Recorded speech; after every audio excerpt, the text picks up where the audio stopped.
folks, America's an idea.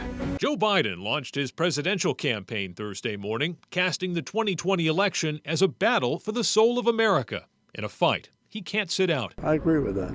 Not about a vote or a specific policy. It's about how we see ourselves, who we are as a people, how we want to be portrayed around the globe. Former New Hampshire Supreme Court Chief Justice John Broderick helped lead Biden's first presidential campaign here more than 30 years ago. The then senator from Delaware dropped out of that race in 1987. I have no rancor, no bitterness, no one to blame. The system is tough. I'm tough, and I'll be back. His candidacy in 2007 also ended before the first-in-the-nation primary.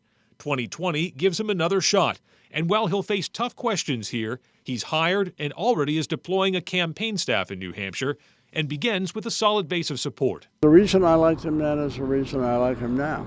He's normal. He's decent. He is who he appears to be. The former vice president is jumping into a crowded and competitive field. But here in New Hampshire, he's already earned the endorsement of one of the most popular elected officials in state history, Governor John Lynch. I trust Joe Biden. I think he's a person of strong moral character, ethics, and integrity. And that's what I think we need in the White House. Governor Lynch, whose endorsements are rare and coveted, says he checked out other candidates, but believes Biden is the one who can win in 2020. I'm not sure they all can, but I think he can be successful against Donald Trump.